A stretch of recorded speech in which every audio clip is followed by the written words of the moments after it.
Hey, we're here and we're back with Dr. Will Horton, who has these secrets to behavior profiling and influence. He can show you how to get back control. He is a top hypnotist and NLP trainer, and he has this website called HortonPsychology.com where you can embrace your potential and discover the art of NLP and get better relationships, better motivation, better business, better subconscious, super confidence. And it all starts with your mind, being in control of your thoughts and emotions. Here to educate us is Dr. Will. So, Dr. Will, it's been so many years. It's great to see you again. Yeah, it was quite a while ago. Yeah, but it's we're a couple of guys who we've both been around for decades. We're in it for the long haul. We're solid. We have a lot of fun. We're fulfilled. And so, what is your current focus? What have you been up to? What just has you so excited? Well, it's kind of interesting because I've started to teach some stuff I never thought I would teach, right? Which is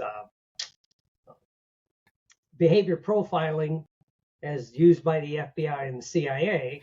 And with that's a little bit of deception detection because that's what they do. They're trying to monitor this. Because I was lucky enough a long time ago, right before 9/11, in fact, to go to the FBI Academy in Quantico for the hostage negotiation course, right? I was the only non-cop in the room. I mean, there's a couple of psychologists, mental health people, but they were also police officers, right?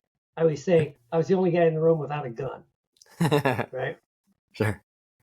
And it was interesting because they were afraid of me because I was a hypnotist. I'm like, you all have weapons. I'm just standing. But they talked a lot about what we do with, how do you influence people? I mean, negotiation, if you're a hostage crisis negotiator, it's all about, getting people to take action, right? And then, so I knew that. I never really taught it, and I don't hide why. Somebody asked me why I never really taught it. And I'll say, in the worlds I run in, hypnosis, NLP, personal coaching, and even somewhat in the internet marketing world, right? I'm not a big wig there, but I follow it. I've met some of the best people I've ever met in my life, right? And I've also met some of the people I wouldn't want to give them any other ammunition because they're the most manipulative, self-serving narcissists I've ever dealt with, right? And they're the ones you see do some of the things we do. But then a few years ago, people started teaching the behavior profiling and that. And so I thought, well, I'll start teaching it because I have a different take on it. And how can you leverage it for business? So I thought that was cool. And what are the simple things about deception detection that you can use in a real life situation? Not like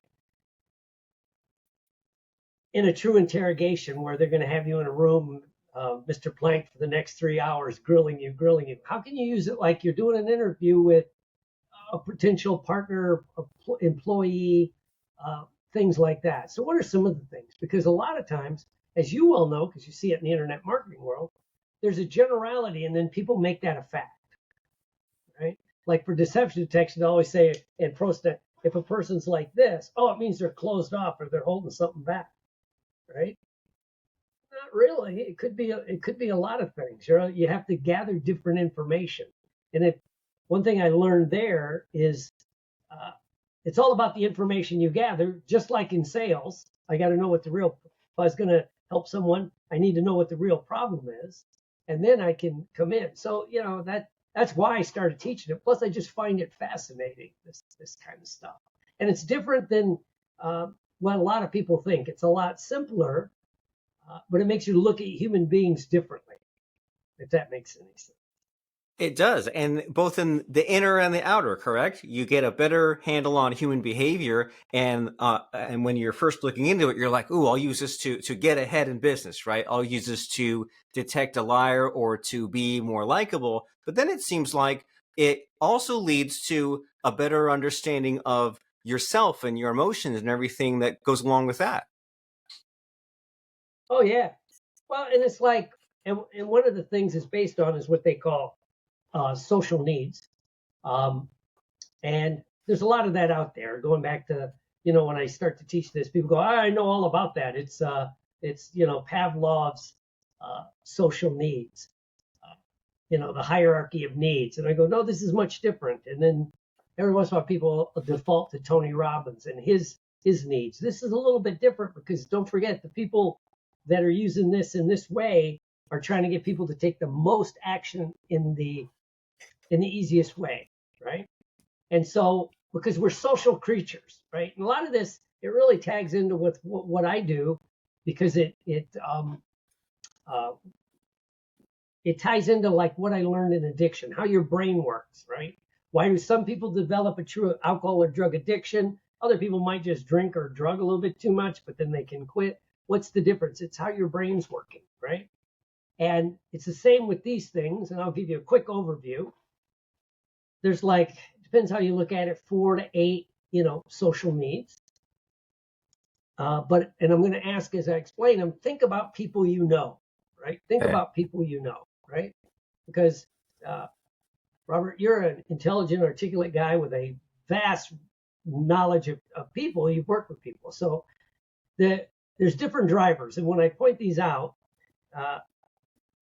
it's not that like you're just one thing. You use all of these things. That's one of the fallacies I've seen when people teach us, like, oh, to use my NLP analogy, you're a visual, you're an auditory, you're a kinesthetic. No, you use all of them, right? But think about people you know, and who do you know that is driven by the feeling of being significant, right? They have to feel significant. And, so they're going to really focus on that, right? And I'll tie it in with how people make decisions. So, everything they do is to stand out, to be different, to bring attention to themselves, right? And I can't stress enough that when I say that, and it could, so if you want to influence this kind of person, you want them to take action. It's like, hey, Robert, if you decide to take my NLP training, think about, you're going to be the only person in your little circle of influence that actually understands how people actually think. Think about how, significant that will make you feel, how, people will look to you, right? And then and that's significance, right? And there's no right, there's no wrong. It's just what people do. And one of my other favorites with this is the human needs of strength and power, right? People that think, that they have to have the strength and power, right? And I know you've seen this in California. I see it here all the time too. You ever been driving and all of a sudden a truck will pull up next to you and it's like jacked up real high? Oh yeah. And it's got the loud pipes. But when you look at it too, you see it's got chrome wheels. You're like, I don't think that big 4-wheel drive has ever been off the road, right? Yeah. But there's somebody that wants to appear strong. And again, when I say strength, it's not that they're really strong. They want to appear strong, right? Because this just happened the other day, and it made me change how I look at the world when I started teaching it again. It's like I got cut off by one of these guys heading out to where my wife's horses are. And rather than respond with, road rage myself, I'm like, I wonder what happened to him that he has to appear strong, right? Maybe he was bullied as a little kid, high school or college. Now he's out with the big ass 4x4, things like this. And I also make fun of people. It's like, you ever been at like a Walmart or I'll pick on Walmart, and there'll be a person there. Now, what I'm going to say sounds judgmental, but they have a skin tight Captain America t-shirt. And when you look at them, your first response is, bro, you should not be wearing a skin tight. Captain America doesn't have a beer gut. Sure. But it's the illusion of being strong.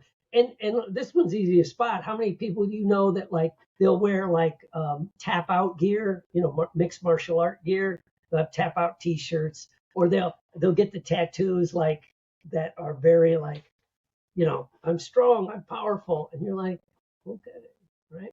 So again, someone like this, you can influence, or that they're going to make decisions based on appearing strong, because they'll never want to appear weak, right?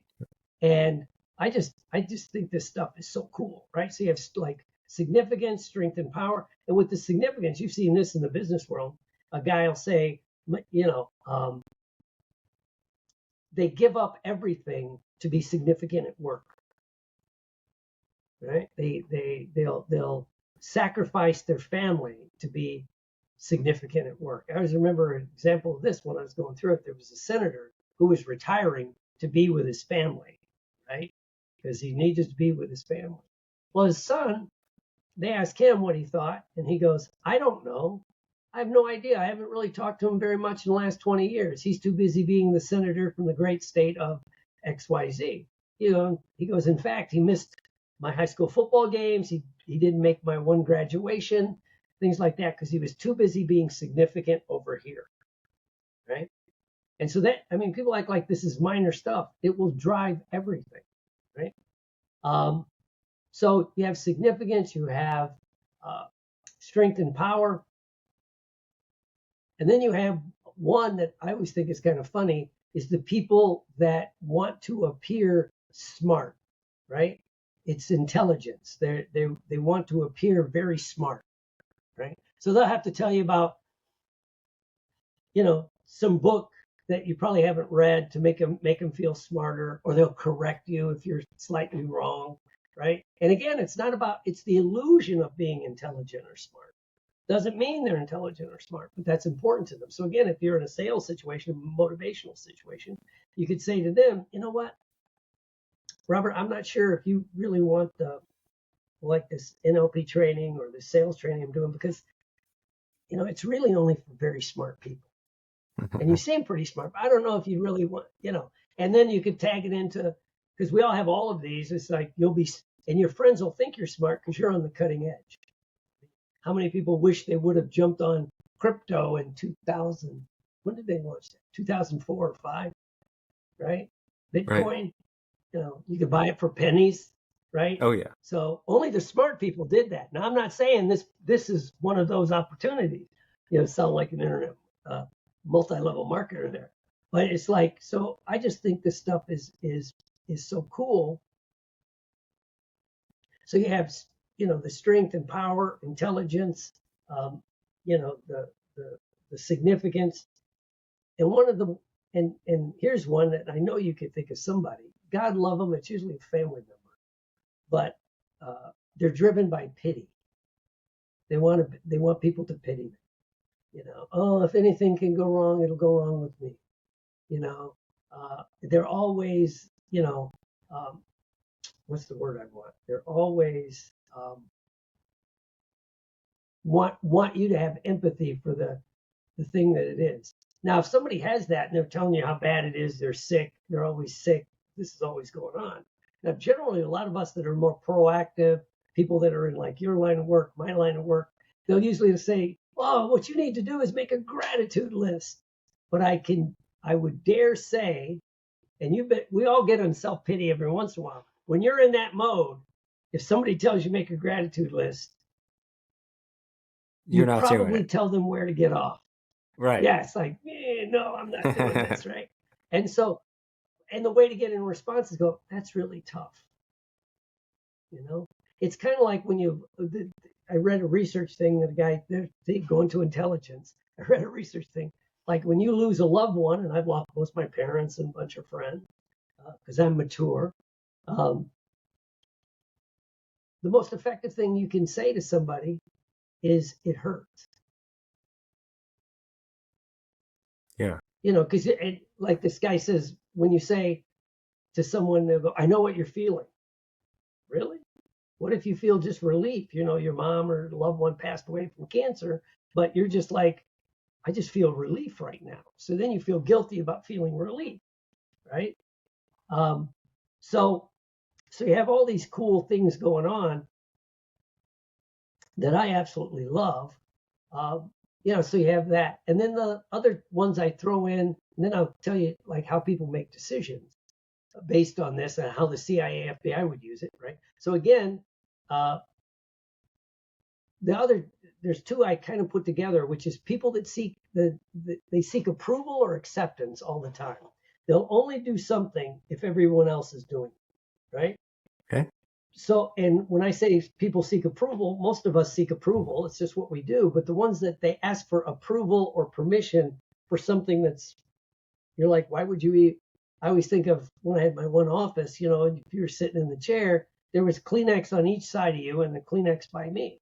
So if somebody started crying, you know, that's what the Kleenex is there for. There'd always be somebody go, is it okay if I have a Kleenex? Sure. And you're like, it's a redundant question, but it's like, I know that person needs approval.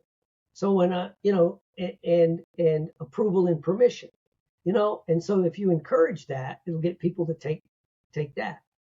So again, if you're trying to influence people, if I know what drives you a little bit, like you'll be, you know, you'll be significant, you'll be strong, whatever it is. And saw an agent talk about how he got a guy to flip on the mafia just using those things, right? Amazing. Which is like, it's like, because what was really driving it, you know, you're finally smart enough to realize if you don't flip on them and go to witness protection, you know, the retirement program is a bullet in the back of the head and in the trunk, right? Because you're not part of the fan, you know, the whatever it is. So anyway, it's kind of cool. So I love that stuff, and it's just so useful, right? Does that make sense to you? It does, and it's a lot to think about, and it's fun to play with, right? Because you're saying that there's someone that they might be folding their arms, and you make a superficial assumption. You don't have enough data points. You're just like kind of saying like, hey, I read this article, I saw some TikTok that said this means that, and you're saying, well, if you think things through better, then and you have better data, then you can have a better time influencing people for whatever purpose, right? Good or evil, hopefully good, and good in that you can meet them where they're at. And I think that we've all been in so many situations, Dr. Will, where we wanted to say something, but the timing was bad or our approach was bad. Kind of like you used all these examples, but I like the one where you said, well, there's someone who's grieving, right? Someone who's dealt with loss, death. And if someone just tries to educate you, give you a bunch of facts, I don't want to hear that. Someone says, hey, I know how you feel, I don't want to hear that, versus, well, hey, let me just be supportive of you. Or you try to make this sell your program in business, you just say, hey, buy my stuff. Well, I don't want to hear that. But if you know that I'm someone that is motivated by strength, motivated by intelligence, then that's kind of a gentler, more nuanced and personalized way to just get somebody to open up versus just hitting someone over the head with our usual message. So I like the playfulness and the nuance to it.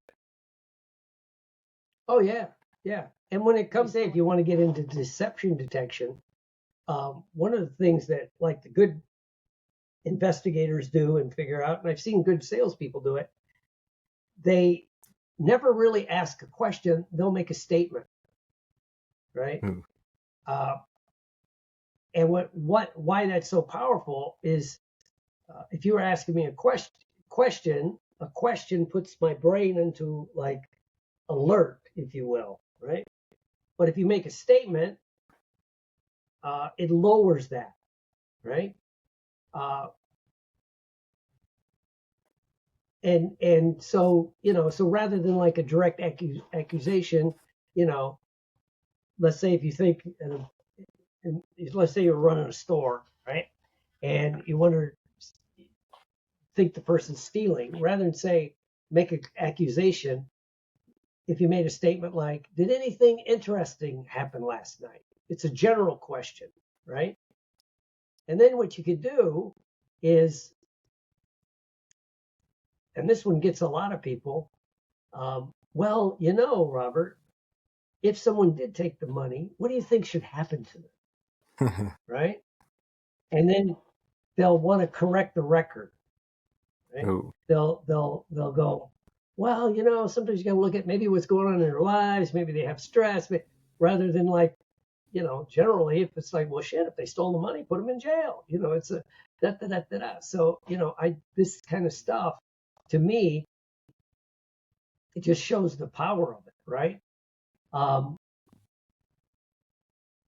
Yeah, and they use the example too, where if you remember back, you're old enough to remember, maybe, when the OJ trial, Oh yeah. right? And how they got him is they're like, because they're doing the investigation, and they're like, but Mr. Simpson, you said you weren't at your ex-wife's house. Is there any reason someone would say they saw you close to it?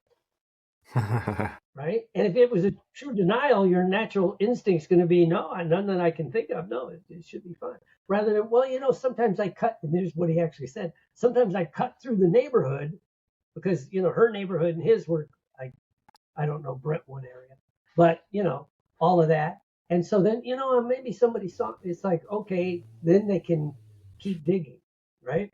Yeah. And the other cool thing with deception detection is the thing that a lot of the ones that are good at it is not just, how they're answering the question, but what's going on with their body, right? What's going on with your body, especially your hands, your shoulder, and your feet, right? Because it's just they're farther away from the brain, so it doesn't engage the prefrontal cortex. It's more just on autopilot, right? Yeah. And it's like if let's say you're doing a sales pitch, you're trying to turn this into business. So you're going like, so Robert, here's the here's the proposal. What do you think? Do you have any questions? And if they went, not really, but they're making a fist, right? And or clench. It doesn't have to be like a hard fist, just like this way, right? Because what that means subconsciously, they're holding on to something. It just be like, well, if you have any questions, is there anything you're holding on to that maybe I didn't answer, right? And then what, it steps into their mind. And then they'll just usually answer the question. So if they hold this, as opposed to, and if you're doing a sales pitch, because people pick some of this up subconsciously, or you're trying to convince, you use open hands. Oh yeah. Right? It's like, no, here's rather than here's the deal. It's like, here's this part. And going back to a big example would be Bill Clinton. When and usually he's very technical about everything, especially when he was younger, right? And they're interviewing him. He keeps open hands. Everyone, he tries to do this instead of this. But then they got him flustered, and he went, "I did not have sex with that woman." Now, throughout the whole interview, he kept mentioning her name was Monica, right? But what happens is you depersonalize when you start feeling like you're getting caught. Ooh. Right? So he went from saying Monica, who she worked in the office for a couple of years, it was that woman. And he made a fist, Does that make sense? So all of this stuff, this stuff can go on for hours, or just, I teach this stuff. So to me, I just find it fun. What say you, Mr. Plank? I think that it is fun. And what I'm getting from you is that it goes both ways, right? Because if we're someone who wants to be a speaker or give a presentation, even if it's podcasting, right? It doesn't even have to be on stage. It's like that if you do this, you're like, hey, it's more trustworthy, versus if we're talking and doing that, we might not even realize what vibe we're giving off.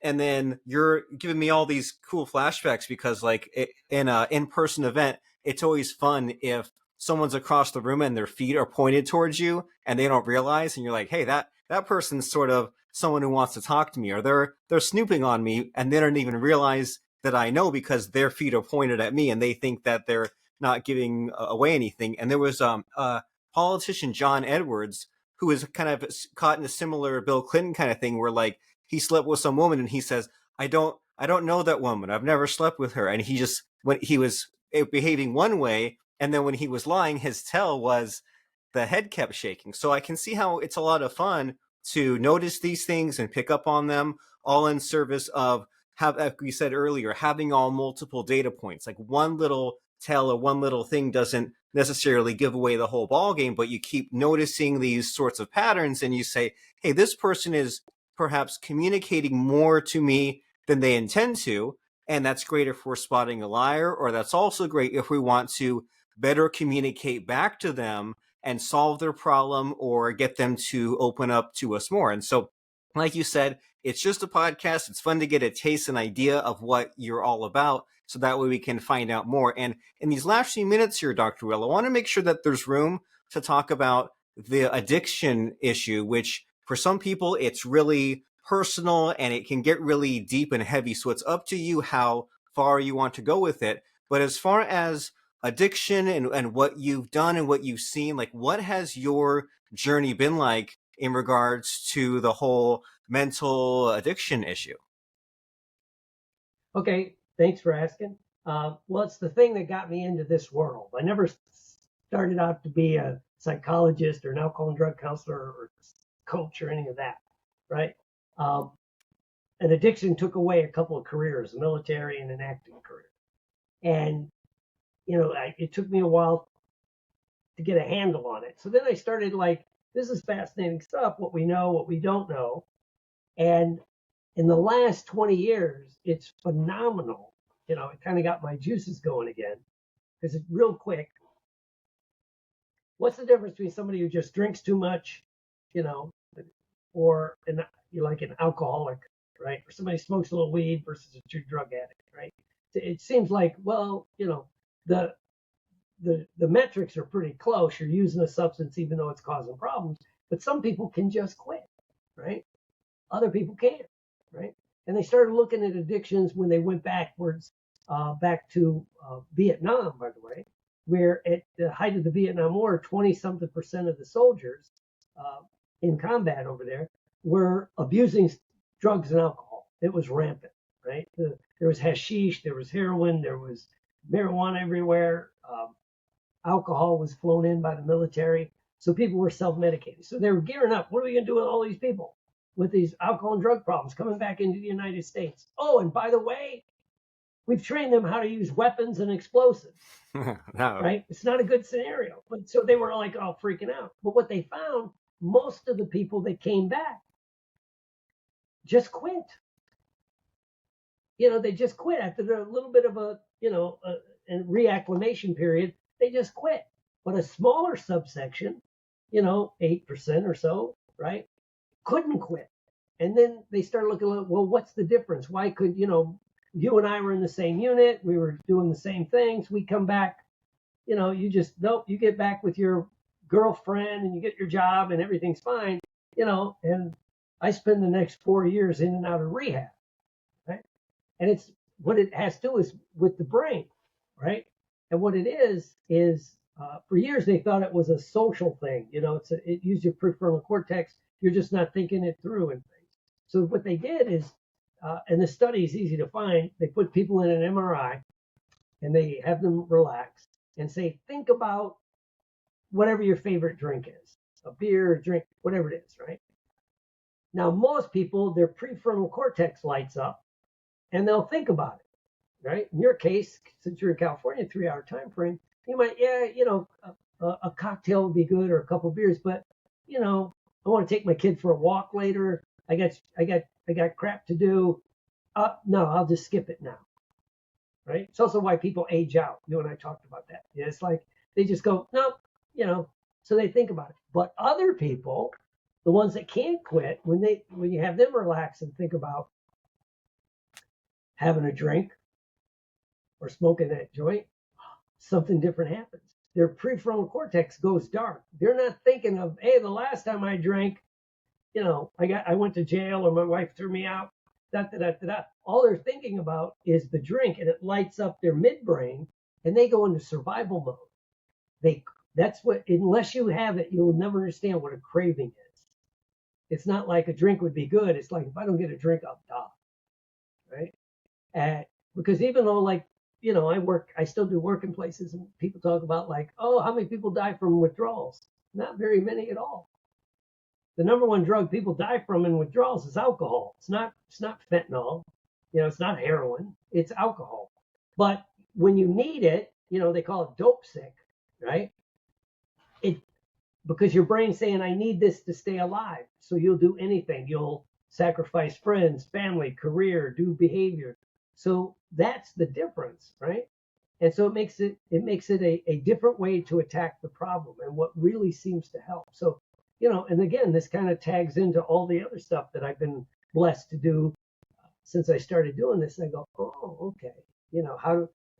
What throws people into that fight or flight where they'll do behaviors against their best interest. And we see it all the time. So yeah, that's my addiction stuff. So it's like, okay, right? And again, now, and they've made so that part took it in a different direction, but they still say, underneath it all, the addiction, the drugs, the alcohol, the pornography or gambling, whatever the addiction is only a symptom, right? And unless you don't want to just treat a symptom, you want to fix what's causing it. Because going back to when I was talking about social needs, what was going on that got them to search out that response? Ooh. So I just find that's the other thing. This is some cool stuff. And since you deal with entrepreneurs and that, entrepreneurs and small business owners have a higher percentage of substance abuse than the general population. And why is that? Part of it is freedom.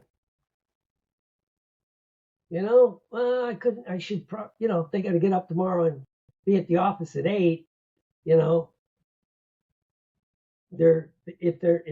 it's the other thing, they'll think, well, it'll be okay, right? Especially if, like you, get up, you could, if nothing else, you could cancel your appointments and no harm, no foul. But if you work for the man, as they used to say, it's like, you're not in the office at 8 o'clock, we're going to have a talk. And so that's, so the upside, like I know people that teach this stuff, back when I met you, talk about, freedom is what most people want. But what do you want to do with that freedom, right? So it seems like you are actually spending it with your family and you're doing this cool stuff and that. But we see other business people, it's like, I'm going to Vegas. Didn't you just go there 2 weeks ago? Yeah, but I'm going to Vegas again, And so that's why I think sometimes entrepreneur and small business owners can have a higher, because also too, who's going to yell at you? Right.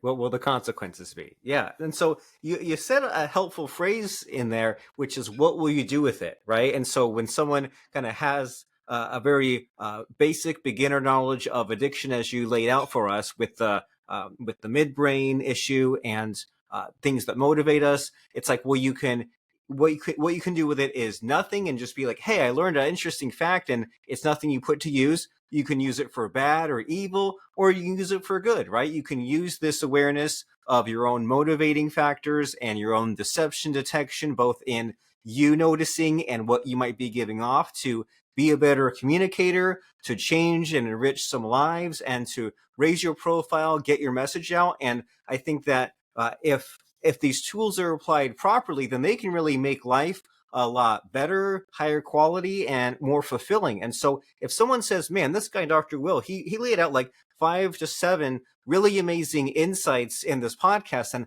I needed to find out more about him, his website, his programs, what are some next steps here? Well, my website's easiest to get to. It's hortonpsychology.com, HortonPsychology.com. You can contact me there. I sell classes on this stuff. I do some personal coaching, not as much as I used to, but I still do some. And I'm getting back into teaching more, right? So and I love just sharing this information.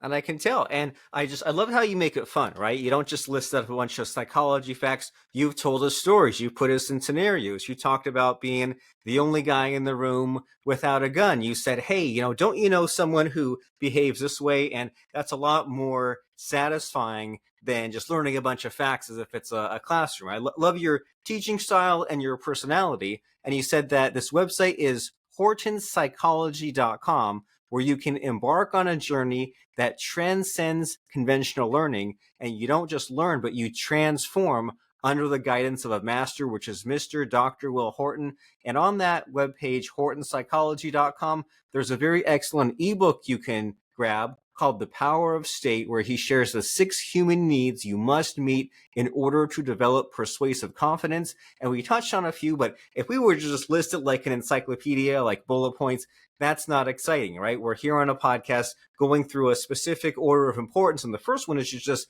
be aware of possibilities, right? Get excited about the future. And so if you liked what Dr. Will Horton had to say about NLP, about persuasion, about deception detection, about how we can just get along better with people and meet them where they're at and notice the body language and notice what's not being said and figure out how to have empathy and all these very wonderful things, then your very next stop, do it now even before the podcast is over. Go to HortonPsychology.com, click around, learn some stuff, be entertained. You'll be glad you did. And before I let you go, Dr. Will, it's time for the scary part of the show where I try to put you on the spot. It's where I ask for a quote or lesson that has served you. So what comes to mind for a quote or lesson? Well, there'd be two really quick. One is, it's a quote from Viktor Frankl, from who wrote Man's Search for Meaning. Between stimulus and response, there's a gap. In that gap is your ability to choose. In your choice is your destiny, right? Ooh. Most people don't take that gap, right? And then the second one kind of goes with it, which is, it may not be your fault. You don't know what you don't know, but it is your responsibility. Ooh. Once you get it, like you said, like, okay, here's this cool information. What are you going to do with it? It wasn't your fault you became an alcoholic drug addict. You didn't know this, but it's your responsibility. Yeah. So those are my two favorites. And I like them. And that's very wise and that's very deep. It's that you can't change the past, but now that you're educated, you can implement and you can change the course, the direction of whatever you're doing, right? The way that you get on with your family, the way that you treat and talk to yourself, the way that you run your business, you can course correct, you can change that trajectory, you can right the ship, especially if you have access to these tools and skills that we've been speaking about, where you can learn an updated set of psychological principles for influencing others. You go to HortonPsychology.com. That's HORTON psychology.com. And it's been great catching up with you, Dr. Will, and learning some new cool stuff and getting some wonderful reminders and stories. I really appreciate it. My pleasure.